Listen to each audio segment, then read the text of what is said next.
na ba yung nagluluto? Hindi. Bayan na. Let's go. Dito kami sa RD8 Resorts sa Liameri, Batangas.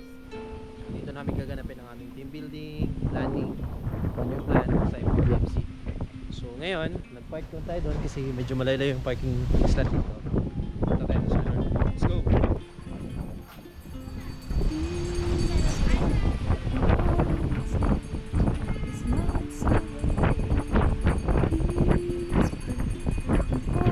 Lakas ng hangin. Lakas ng hangin ngayon ah. Furnace. Third place niya. Papalipad tayo mamaya ng road. Alright.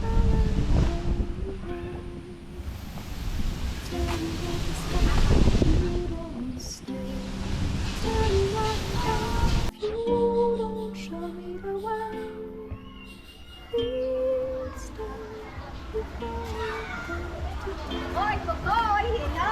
Ayan, bagger po si Bogoy. Follow niyo po, share si Bogoy.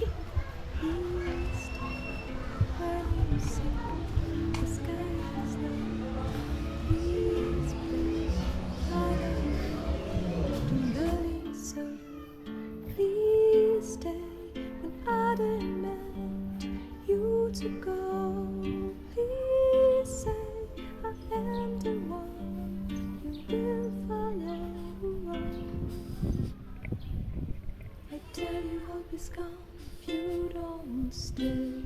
I tell you I am done if you don't show me the way. Please stay if only for today.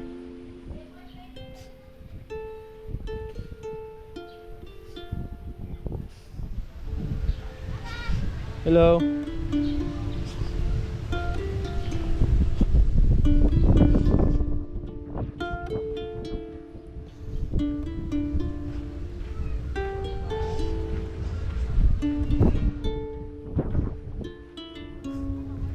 Malinaw?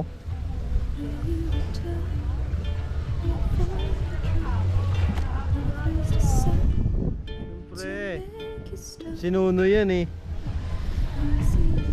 Oh, huli! Yung mga naunang kumain, oh, huli, huli. Kaya mo na yan. Huli, huli.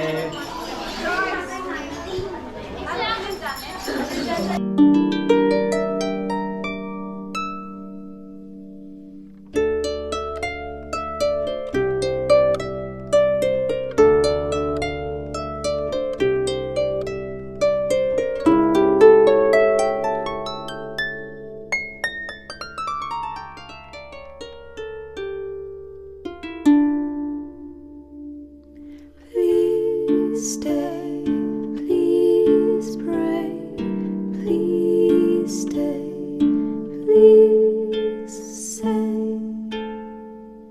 you will retrieve my wounded soul.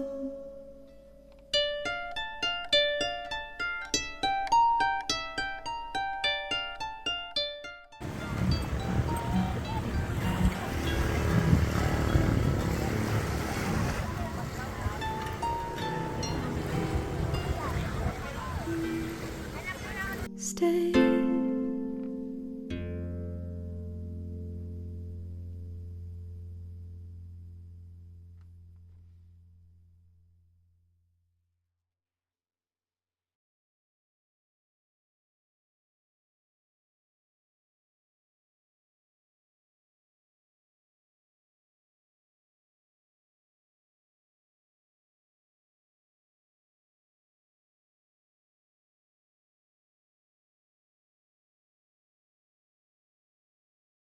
Dapat tatayo sa matinding hangin.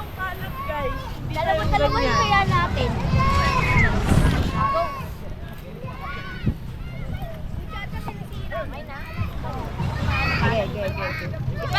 Huwag naman masyadong malalim. Hindi mo ka na yun. Anong ginagawa? Group kayo na ya. Dalawa na lang. O, kaway-kaway mo na. Kaway-kaway o. Gilbert, Gilbert. Ah, saan ka? Siguraduhin yung tatayo sa hangin yung gawa nyo ha. Pwede kayong maghukay kahit anong trip nyo. Ito, pastor. Ha? By faith. Bye. Not by sight. Siguraduhin nyo, tatayo.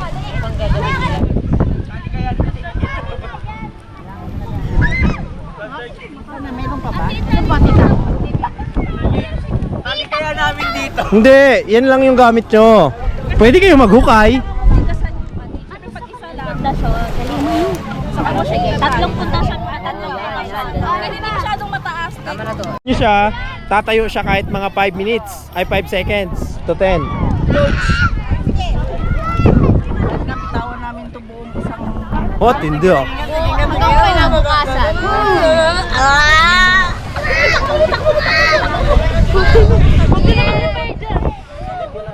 Titingnan natin dito sa kabila mga kapatid. Kung ano yung pinagagawa ng mga to. Tama ba yung ginawa nyo? Taas ah! Tama. Taas naman yan! Ang tanong dyan, tatayo ba yan?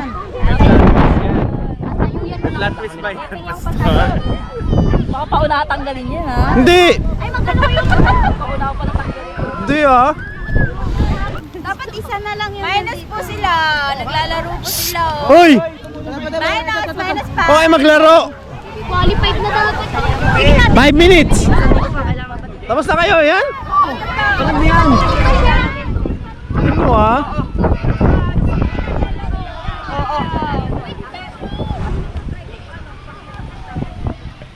Mamaya na kayo maglaro. 9 8 7 6 5 4 3 2 and 2 1. Bitaw, bitaw, bitaw. Oh. Tali ko doon. Dito. Picture muna, picture. Picture. Picture. 1,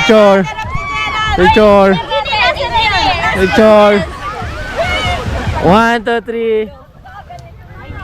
Picture na? Ito, picture. 1 2, 3. Oh. Wait lang ha. Bibilang ako ng 30 seconds. Wait lang. Walang didikit. Walang didikit. Basta walang didikit. Picture ng grupo nyo. Pasok pa po kayo, Temay. 1, 2, 3. Isa pa po. 1, 2, 3. Okay na ha. Oh. Walang didikit. Magaganon ako kung sino panalo ha. Oh. Hanggang dito ha. Hanggang dito ha. Hanggang dito ha. Hanggang dito ha. Wala. Bawal yan. Hindi, matibay yan. Hindi sumusuko. Hindi yan susuko sa buhay. Matibay yan. Pagbibigyan natin. Wala nang hangin. Wala na. Pinapaangat. Wala nang hangin. Wala na. Angat. Basta wala na. Susukatin na natin. Nag-bend. Nagganon no. Kulang ng pundasyon banda dito. Ah. Wag. Ah. Buhay pa rin hanggang ngayon, oh. Wala. Masyado. Dito kayo. Dito, gitna.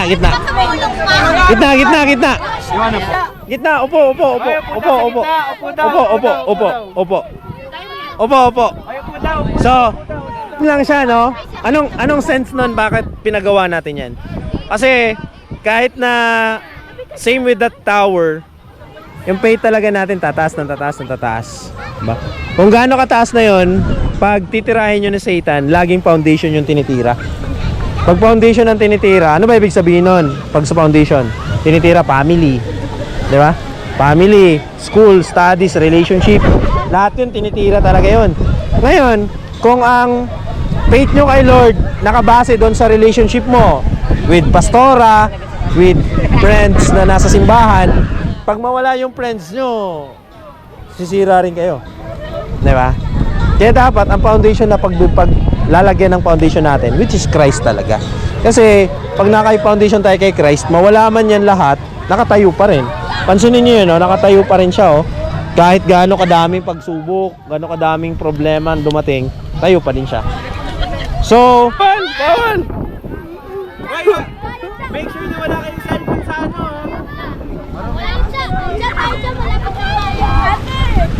Pwede po ba sabay-sabay na? Hindi, isa-isa lang.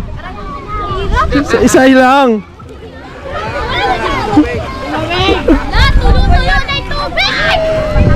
Ay, patak! Ang dami! Next. Next. Ako, next. Ang dami ah.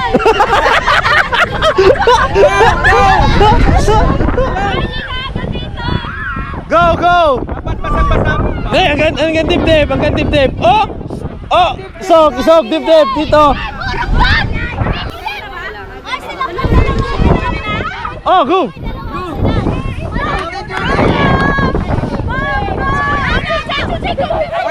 Wala yan.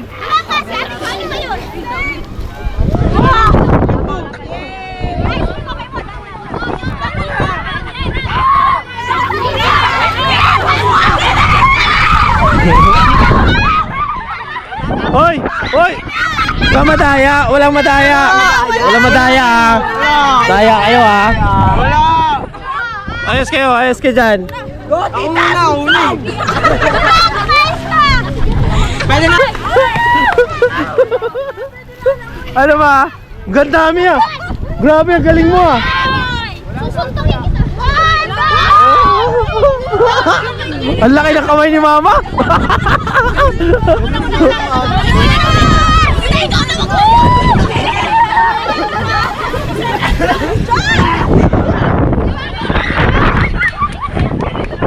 Parang tulo lagi na. Okay na ba? Oh, go! Go! Alam mo na, uubusin to!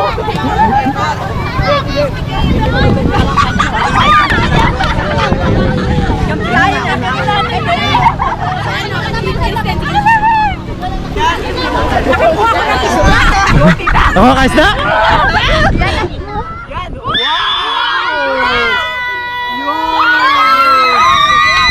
Kunti na lang. Sige, go!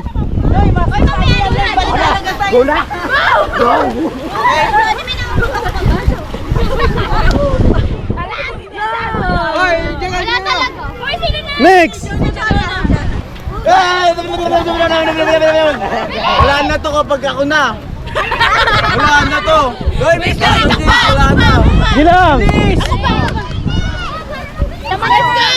Ano? Nabawasan? Tinamaan? Hindi ka na po naman.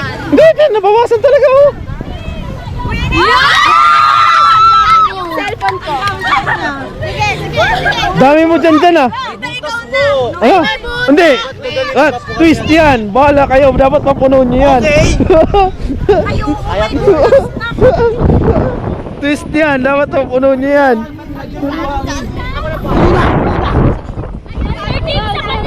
Wala pa sa bawah dito. Wala pa matalis.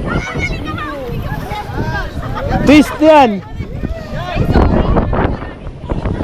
Oh, go! Go!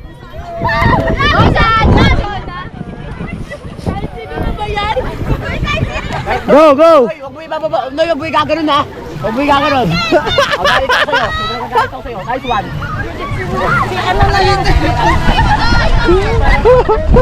Go!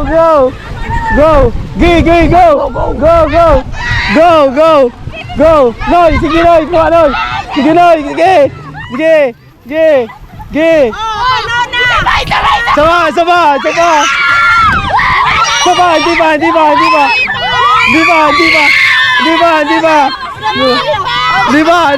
Hindi ba? Wait. Dito na. Atin po Dito na. So, Manalo kami! upo ulit. Meron ulit yung lesson eh. Papansin natin. Etong isa may butas. No, may butas. Ito sa inyo wala. No? So, ang twist nun, kasi magaling yung strategy nila. Napunta rin sa kanila no? Pag may mga bagay kasi na kahit anong galing ng strategy natin, kahit anong effort natin, pero kung hindi, akma kasi napuno nyo rin at the end no? Hindi nyo kasi siya napansin, ang akala kasi natin sa ministry, ang akala natin tama lahat ng ginagawa natin, diba? Hindi nyo, nakalimutan nyo ngayon i-check yung surroundings, yung paligid, no? Hindi nyo na-check ngayon yung ano, kung ano bang meron dun sa ano niya, sa environment, no? Hindi nyo na-check na ang akala nyo all going well yung ginagawa nyo sa ministry, tama lahat kasi prayerful naman kayo, strategy tama, no? Pero ang nangyari, nakalimutan yung i-check yung mga puso natin, mga kasama natin sa environment natin. At the end, ang akala natin, yung full effort natin, akala kayo na yung mananalo eh. Hindi nyo napansin, may butas wala.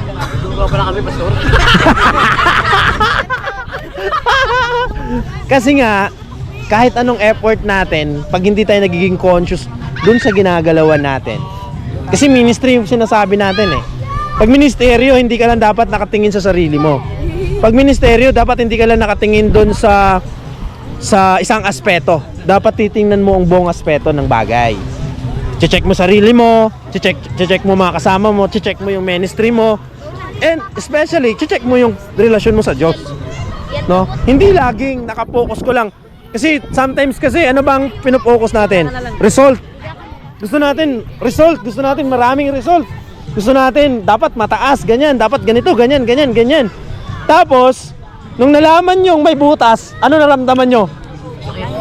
Ano ba yan? Diba? Parang ayoko na. Kasi nakita nyo na may butas, diba? Parang, tapos, nung nakita nyo malapit na rin sila mapuno, ano lalo yung naramdaman nyo nun? Oh, diba? Parang eagerness nyo, na kahit anong effort nyo, hindi pa rin siya mapupuno. Why? Kasi you forget to check yung self nyo, even sa ministry ganon. Pag nakalimutan yung i-check yung kasama nyo, nakalimutan yung i-check yung ginagawa nyo, yung pastora nyo, yung mentor nyo, pag nakalimutan nyo silang i-connect, mangyayari, magpipild tayo sa ministry. Kaya ang mentoring napakahalaga sa atin. Ang mentoring, discipleship natin napakahalaga. Kaya wag na wag nyong kalimutan i-check ang bawat isa, magpalakasan ang bawat isa, and even this time, nag-team building tayo, dapat wag nyong kalimutan, dapat ito yung start na wag nyong kalimutan na magkumustahan, mag-check sa bawat isa. Kasi importante yon. Kasi kahit anong effort mo sa sarili mo lang, hindi nyo kayang punuin yun. Why? May butas talaga siya eh. Diba? Meron na siyang sira, pero nakalimutan yung i-check. No? Sila, late na late sila eh. Late na late sila. Anong ginawa nila? Ang ginawa nila, dahil nga sa late na sila, parang nawawalan din sila ng pag-asa kanina. Talo na tayo. Talo na. Kasi nga, sa ministry din, wag nyong tingnan na mas nauuna sa inyo yung isa. Wag nyong tingnan na mas malaki yung simbahan nila. So, mas ano sila, mas effective yung ginagawa nila. No. Kasi, ibig sabihin pala, ilan ba naging disipulo ni Kristo? 12. Yung isa, palpak pa. Diba? Yung isa, ano pa eh, wala pang kwenta eh. Nagpakamatay pa nga. Magnanakaw pa. Ibig sabihin ba, yung buong ministry ni Christ, failure? No! Kaya dapat, even akala mo late ka, wag na wag kang hihinto sa paggalaw in terms sa ministry. Wag na wag kang, even naman sa life, no, wag na wag kayong huminto dahil lang iniisip nyo late na tayo. Kasi pag huminto ka dun sa ginagawa mo, totally mapipailed ka talaga. Sa ministry, ganun din. Pag tiningnan mo yung malaking churches, ang akala mo, huling-huli na tayo. Ang layo na natin sa kanila. No, we are not left behind sa kanila. Why? Kasi si Lord naman, nag-work yan kahit sa malaking gawain, sa maliit na gawain. Diba? All of a sudden, napuno talaga nila. Yung twist nun ay sadya yun na butas. Sadya to, actually mas malaki nga to kaysa dyan. Mas malaki tong ano na to, yung cup na to. Grabe pala, dinaya talaga kami sobra. Diba? Kaya wag nyong isipin sa ministry na nalilate tayo sa kanila. Ang tingin natin, ang laki. CCF, ang laki nila. Victory Church, ang laki nila. No! Hindi tayo nalileft sa kanila. We have the same God sa kanila. Kung ano yung pagkilos ng Diyos sa kanila, kikilos din ang Diyos sa atin. Kaya nga lang, may twist. Kung ano yung pace natin, dun din ang pagkilos ng Diyos. Kasi we have different paces in life, different paces in ministry. Kung ngayon, yung 12 years natin sa MPBMC, ganito lang yung na-fund na manggagawa. 'Di ba? Pace 'yon. Ngayon kasi nasa fast pace na tayo. Ibig sabihin, we need to work hard para maayos natin yung mentoring natin, maayos yung discipleship natin, para lalo tayong lumago sa Diyos. Lesson dito, wag na wag kalimutan i-check ang lahat. Sarili, relasyon sa Diyos, mentor, pastora, pastor, lahat, wag kalimutan i-check. Dito, kahit na nahuhuli na tayo, wag din tayong huminto. Tuloy lang ang laban pagdating sa ministry. Kasi hindi tayo na late pagdating sa Diyos. Naalala niyo yung kwento sa Bible?